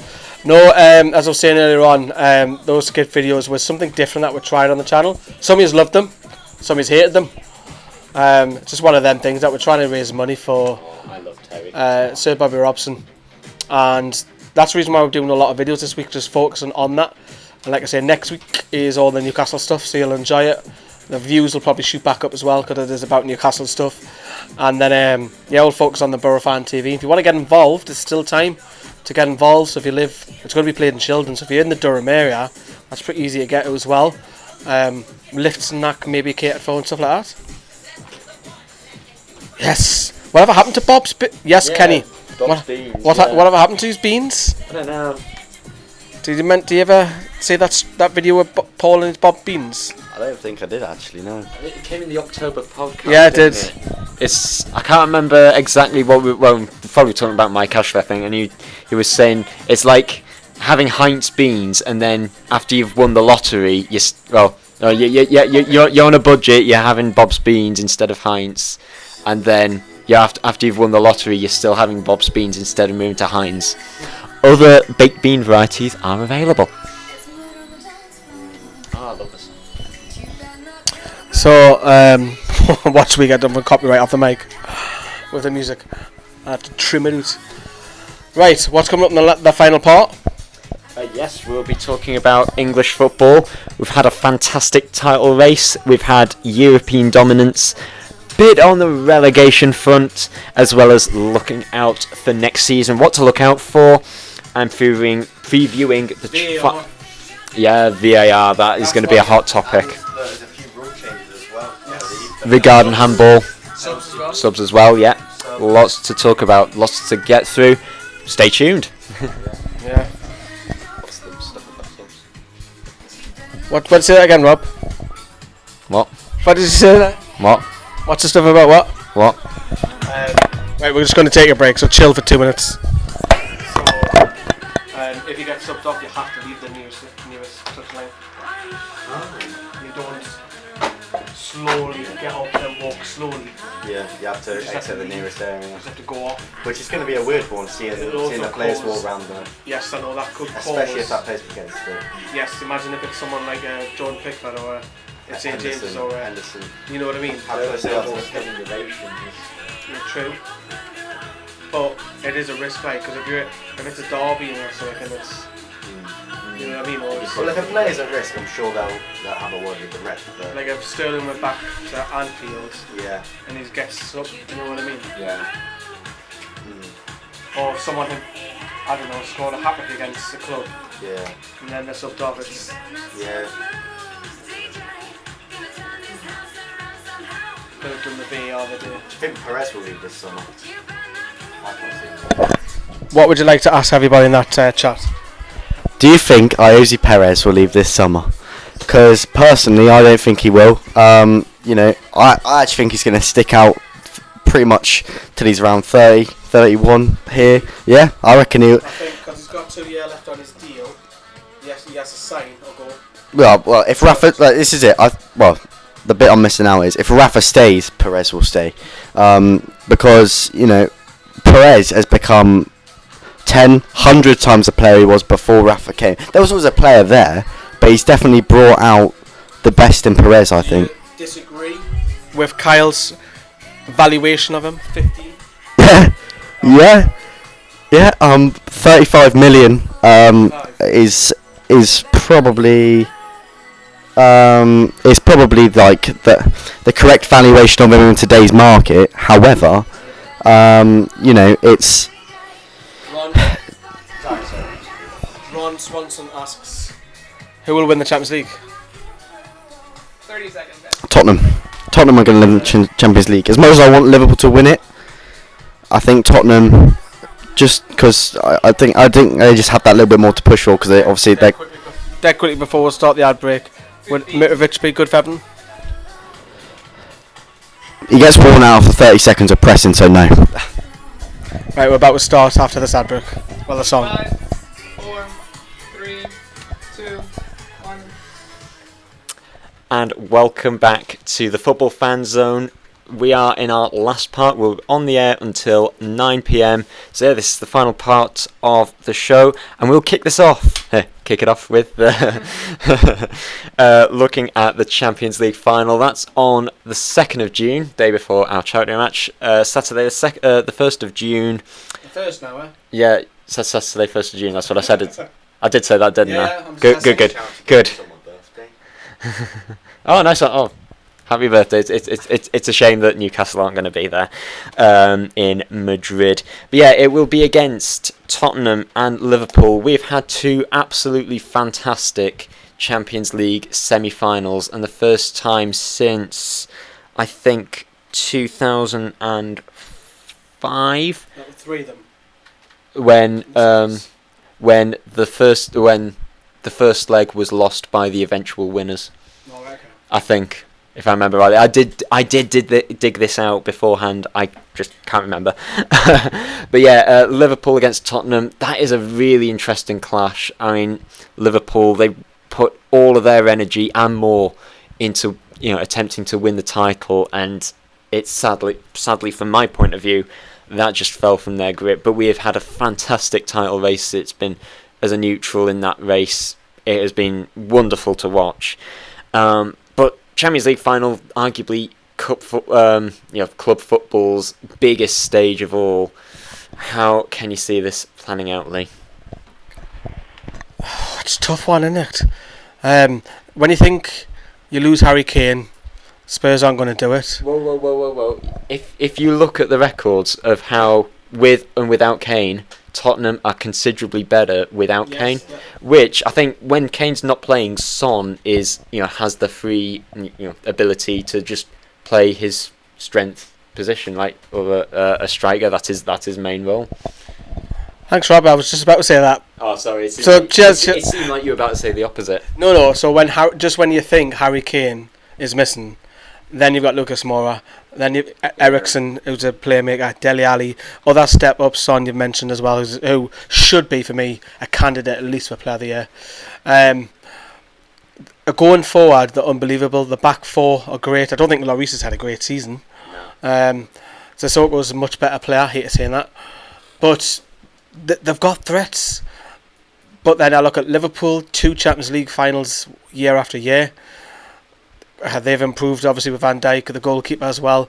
The front three, everyone talks about them. Wijnaldum's having a great season. The full-backs are practically wingers. I think Liverpool will probably just nick it for me. And I'd like to say Liverpool for the people as well. Just to touch upon something, last week I saw something on social media. I won't say which platform it was, but I saw a picture in the 2015-16 season. There was a picture of Moussa Sissoko, Gini Wijnaldum, and sort of Jack Colback sort of in the background of that picture. And the caption was, if any of you had told me that within 3 years one of these players would be a Champions League winner, I'd ask how much did Barcelona pay for Jack Colback? Yeah, mad how times change. Yeah, it has been a crazy 3 years. But do you think that Liverpool's the amount of energy that they have put into the title race, do you think that will have a bearing on what might happen in the Champions League final, Owen? Not really, because at the end of the day, they are professionals. They have the ability to wipe problems out of their head. And also Klopp's, Jurgen Klopp does have a disastrous record when it comes to finals. Yeah, it's one of those things that he has that record, but records are there to be broken at the end of the day. You know, it's records are there to be broken at the end of the day, and that's vinyl. Sorry. Somebody get this lad off there. Thanks for the horrific joke again, Rob. Yeah, it's Spurs have never won a proper trophy, I'd say. And a lot more than us the last 15 years. True. And Jurgen Klopp has a record for bottling finals, so it'll be an interesting one to see who comes out on top. Personally, I think Tottenham might possibly come out on top, which is a shame because I quite like Liverpool as a club. I think their fans are brilliant. I think they're very similar to Newcastle. Yeah. I think I just on that as well. Yes, you had a few minority idiots you're talking about Liverpool fans, but in general terms, absolutely going nuts for the football. A bit like us, obviously they've got a much more successful team. Yeah, I think Liverpool, Newcastle, two very similar football clubs that they absolutely love their football. Rafa Benitez bit more connection. Successful than the other one. Just a little bit. In 2 years, 2 championships in 10 years. So there you go. Interesting. So yeah, it's going to be an interesting one on June the 1st. But before that is going to be the Europa League final. To be honest, I don't think this deserves as much attention. But Arsenal against Chelsea, well, it is the first time since any nation has sent 4 teams to be finalists in a major European final.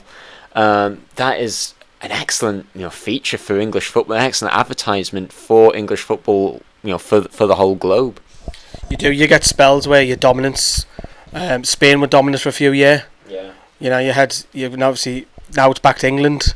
It'll change again, probably 2-3 years. It'll probably maybe we might say a couple of Juventus and maybe another Italian team, or maybe Paris could possibly break that. Ajax have done absolutely fantastic as well from the Eredivisie, so it's great to see it in the Europa League final. I would love it if Arsenal won it, just so I could say that Manchester United are the only team out of the Big Six that aren't in the Champions League. And before we move on to ourselves, I think when you look at the relegations from the Premier League this season, Cardiff, Fulham and Huddersfield, do you maybe agree that those 3 teams are the ones that deserve to go down? Now let me sort of explain my thoughts behind this, in the sense that back in 2011 Blackpool were relegated from the Premier League, and in my view I don't think they deserved to, because they played such great football.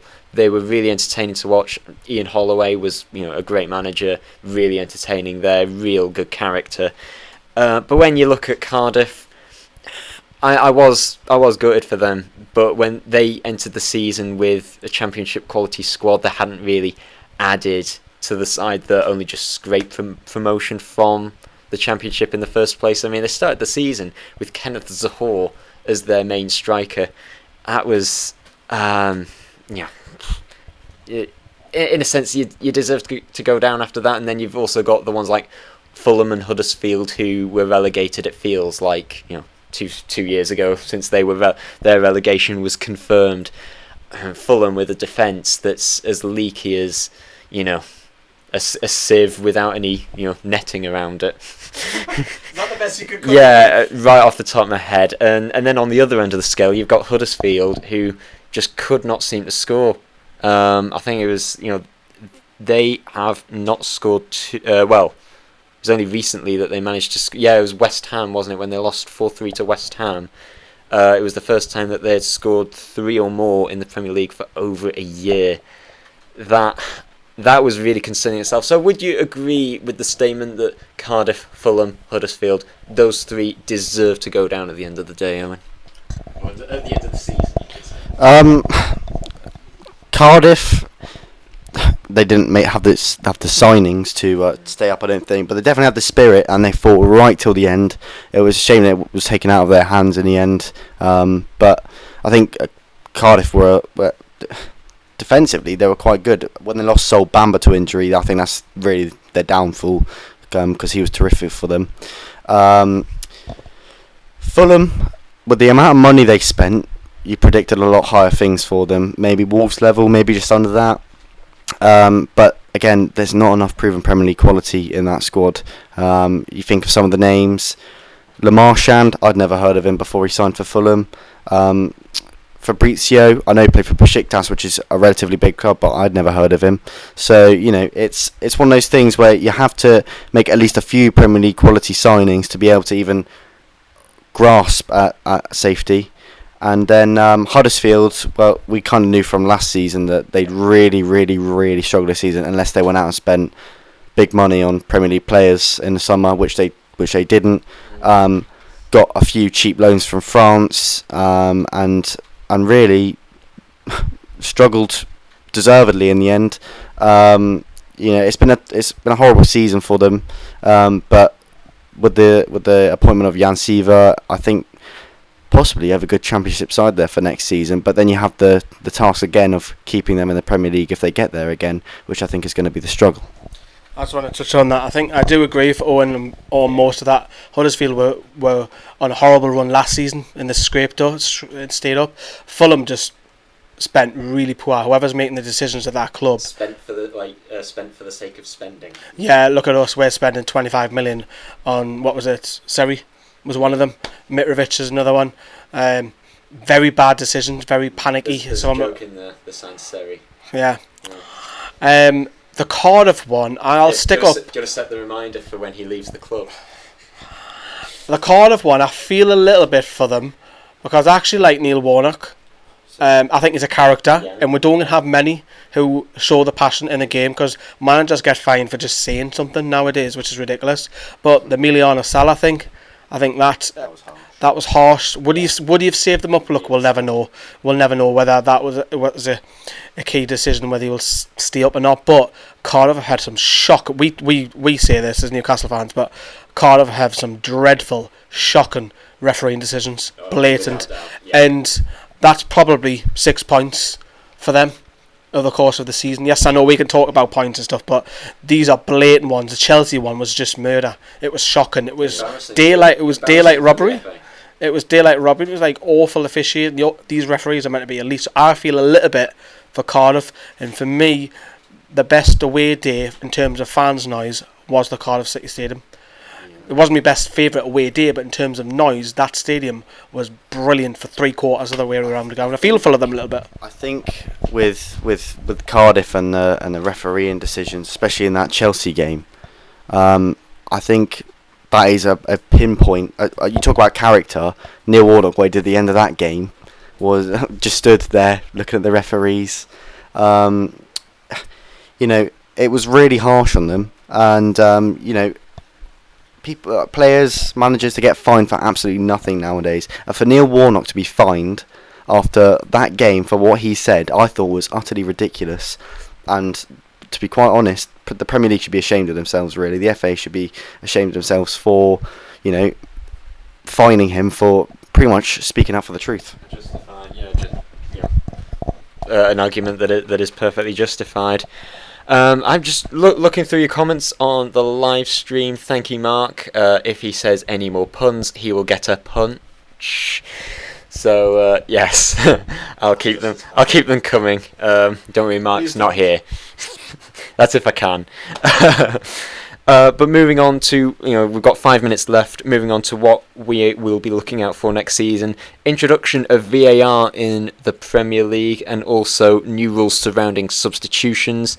If you're not familiar with the new rules surrounding the substitutions, when a player gets subbed off, they will have to leave the pitch on the nearest touchline. So that will definitely save time. Because when you're losing by 1 goal in the 90th minute, there's nothing worse than a player going down. Yeah, a player going down, and also just simply walking at a snail's pace as they get subbed off. There's absolutely nothing worse, and that destroys the fun of the game. So I like the fact that the FA have tried to address that issue as best as they could. VAR, though, I think is linking into what we've just talked about with Cardiff, having some absolutely shocking decisions. I was always massively against VAR on the basis that it's not flawless as of yet, but judging on how bad bad is putting it as an understatement. I've just realised I've been stabbing my biro into my thigh. I thought the pen lid was on. That's where you've got your injury from. But yeah, VAR, Cardiff especially, Burnley I think are another team that have had so many shocking decisions against them. I just think we will be better off with a not flawless VAR. What do you guys think? I think it's much needed. I just worry about the timing and the delay and come on. And I fear, because the people at home who watch it are fine, they get to see the decision over and over. But I fear for as fans in the ground, in particular at St James's Park, you've got one screen, but the people on the east and the Gallagher can't see that screen, so they don't know what's happening. Is it a penalty? Is it not a penalty? Is it offside? Is it not offside? So even like the electronic billboards going round have to flash and say goal, no goal, or offside, or something has to inform. That's what I fear, because they're the ones that are going to miss out on this. Yeah, personally, I think VAR is definitely going to change the game a lot. I think in the way that it's played, maybe players will think about their actions before they take action. Especially diving. Yeah, exactly. But you know, it's the timing at the end of the day. Right now, you're in the football ground for 110 minutes sometimes, and it could be way more than that when VAR comes in. Yeah, extra time as well. And you worry, like things like Match of the Day, will it become the VAR show? You wonder how many. Just give us a new show for next season. Yeah. Well, you wonder whether it's going to become, instead of football, it's just going to become VAR, and how much they're actually going to get right. Because it worked, I thought it worked quite well in the World Cup, but as we all know, it's English referees behind VAR. So will they still be making atrocious decisions? Kevin Friend, you had a chat with him about that, didn't you? Yeah, he seemed to be all for it, and just for those who are against VAR, he just basically said, give it time to sort of work, improve it, and it will eventually, give it time and it will become flawless eventually. So I have faith. It's not full faith, but there we go. And we are coming up to the end of our show. Thank you very much for the comments on our YouTube live stream. Thank you very much to our listeners through NE1 FM and Nova. Thank you very much for your company. It is much appreciated. We will be back next week, won't we? Looking forward to it. Or Owen, it has been an absolute pleasure having you as a guest on the show. It has been a pleasure. Yeah, Boro lads as well, everyone involved in tonight's show. Ivan, of course. Ivan the Great. He's been sorting out our technical side, so if it wasn't for him, there would be no show. So thank you to everyone involved, and we shall see you next week. Have a lovely week. Bye for now. And that's it. That wraps up another show, everybody. Thank you very much for watching. If you're watching the rerun, thank you very much for that as well. Get your comments in down below as well. It's been a busy day for us. It has been a very busy day. I'm drained a little bit now, so I feel like that at the end of every show. To be honest. Yeah. 2 hours and you're presenting, you're non-stop talking. Maybe it's great. It's great. I love the adrenaline rush that comes with it. Maybe when Johnny's next in, you can just take us, maybe let Johnny, who knows. But it's been a busy day with all the charity stuff, organising, editing, charging, recharging the equipment up. Enjoyed your day as well? Yeah, it's been great. I can't wait for 2 weeks' time as well when we play Boro. I think that's just going to be just as good, if not better. But thank you for giving me the chance to come on the radio as well. It's been a trip worthwhile, I think. Milked it. Yeah, money well spent as well. That is it. We're going to leave, and I said love there. We're going to leave the stream. Thank you very much for watching, everybody. Enjoy your night as well. Ta-da. Bye-bye.